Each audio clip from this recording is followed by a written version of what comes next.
I'm a private chef from Montreal. My name is Olivier Louisin.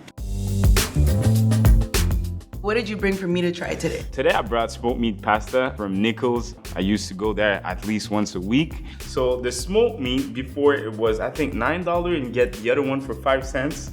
So we're getting 2 plates for like $9. Spaghetti with an amazing sauce from Nichols and with a little smoked meat smokehouse. Cooking is about sharing. So instead of having 2 plates, I said, let's share 1 plate. So, ladies first. Does this bring you back? That bring me back. How far? My daughter far. Oh, yeah? My daughter far. And I used to go and start with my mom when I was like 10 years old. Okay. A year ago, I was on my couch. Today, I'm living the dream.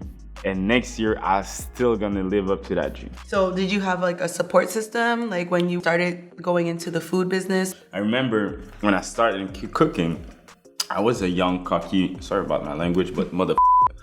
And I thought I was all that. So I went to a restaurant in Westmount. I went to drop my CV and he said, okay, come back at 5. I'll give you a test. Because in kitchen, they don't hire you with your resume. They hire you with what you can do for real. I went at 5. He asked me like 3 tasks. At 5:10, I was out of it. Okay, first thing he asked me, I remember he told me, he gave me a piece of meat. Do you know what that is? I'm like, that's a babette. Next, he gave me something. He said, okay, grilled it. He said, season it and grilled it. I'm like, yo, what's the herbs and everything? I don't know. So I put it on the grill like that. That was my first strike. I didn't know. Secondly, he gave me some ciboulette. How you say ciboulette in English? Chives to chop.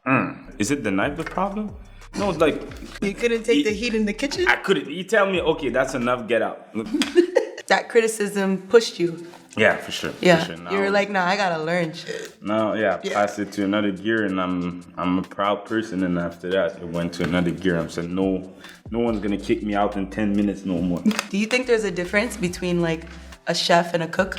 100%. Is there a difference between a child and their parents? Well, yeah, but like, it's not really the same thing. It's the same thing. How? My child don't have to think about how I'm gonna pay the bills. When you manage a kitchen, I've been managing a kitchen for the past 6 years. Some people don't think, they just act. You know? Yeah. You know, what's the difference between a boss and an employee? But what if you can cook and you can still be a boss? That's where you become a chef. But what if you're in the kitchen and you have a chef, but you're a cook, but you know you're a chef? I'm too hungry. I don't know. Did I give you a hits butt moment? I need heat right now. Each of the chefs are given 2 plantains and 2 minutes. Let's see which chef will peel and chop the plantains in the least amount of time. First up, we have Chef Olivier.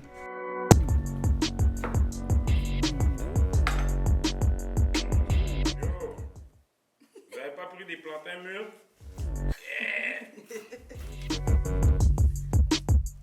Yo, juste la peau.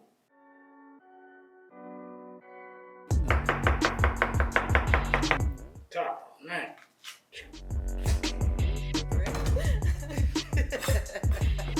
Yo, c'est quoi ça? Yo, ça s'ouvre même pas. Mine better be brown. Yo, tu sais quoi, tiens?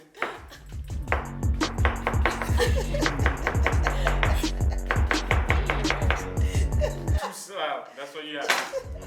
Tune into the next episode of Feed the Soul to see if Chef Janelle can beat Chef Olivier's time. Are you afraid of making mistakes? Before, yes, not no more. I want to make mistakes. That's the way I learn. Because you were cocky. Yeah, when you're cocky, you don't want to make a mistake. And when you're cocky, you approach life differently. Yeah. Right now, I approach life like, I don't know. Like you said, you didn't know how to cook before, but your cockiness got you out of the kitchen in 10 minutes, right? So, like, normally, like, if you have a bad attitude, it's not going to help. But if you have a good attitude, but you don't know how to cook, it'll be easier for you to learn. You think you know how to cook right now? You think you have to learn? Like, for example, I give you $100 grand right now to open a restaurant. You think you're ready to do it? I don't think I could do it by myself. Because I believe I still want to learn, and I like to learn off people. So I would want to work with people. If I cannot find you in the kitchen, where can I find you? Usually home, like working on other things or trying to figure out ways of creating more things or So you're ideas. a home person? No, I like to go outside, but I like to travel. What's the most food that you remember and said, I give you a plane ticket right now, I'm going there, for example, that chicken. Amazing Indonesia, I'm going back there for stupid but rice. Oh, the yeah? rice that I got on the beach, my stomach didn't like it, but my mouth, ooh, When I was in Cayman Islands, I tried a conch salad. It was so good. Like it was kind of like, I guess, a ceviche, but it was super good. So now that you start cooking, what get you out of your zone of comfort? And you said, oh, that. An example, my brother never eat tartare. I brought him to a restaurant. He's like, so what has put you out of your zone of comfort since you start cooking? The conch opened my taste buds to trying raw food, because like there's different ways of eating it. So what are you grateful for? All the bads that happened in my life turned to blessing, you know? At the beginning with my daughter, you know, at 19, I didn't know where I was going. And now I will not change my life for a bit, you know? I think I'm grateful for all the mistake and all the hard work that I had, because now I have some people of my age complaining about stuff. And I'm like, you went there. Only that? Yeah. Like only you complaining for just that? So you're like, been there, done that.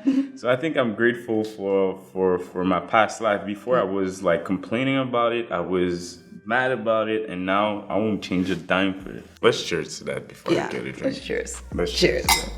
Cheers to being grateful. My name is Olivier Louis Saint. It takes courage to feed the soul.